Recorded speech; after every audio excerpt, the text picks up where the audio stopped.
ये कहानी है बूढ़े माँ बाप की। किसी गांव में एक बूढ़ा व्यक्ति अपने बेटे और बहू के साथ रहता था। परिवार सुखी संपन्न था, किसी तरह की कोई परेशानी नहीं थी। बूढ़ा बाप जो किसी समय अच्छा खासा नौजवान था, आज बुढ़ापे से हार गया था। चलते समय लड़खड़ाता था, लाठी की जरूरत पड़ने लगी। चेहरा झुर्रियों से भर चुका था, बस अपना जीवन किसी तरह व्यतीत कर रहा था।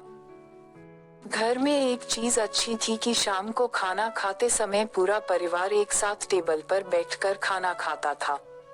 एक दिन ऐसे ही शाम को जब सारे लोग खाना खाने बैठे, बेटा ऑफिस से आया था, भूख ज्यादा थी सो जल्दी से खाना खाने बैठ गया और साथ में बहू और उसका एक बेटा भी खाने लगे। बूढ़े हाथ जैसे ही थाली उठाने को हुए, थाली हाथ से छिटक गई, थोड़ी दाल टेबल पे गिर गई। बहू बेटे ने घृणा दृष्टि से पिता की ओर देखा और फिर से अपना खाने में लग गए। बूढ़े पिता ने जैसे ही अपने हिलते हाथों से खाना खाना शुरू किया तो खाना कभी कपड़ों पे गिरता, कभी जमीन पर। बहू चिढ़ते हुए कहा, हे राम, कितनी गंदी तरह से खाते हैं, मन करता है इनकी थाली किसी अलग कोने में लगवा देते हैं।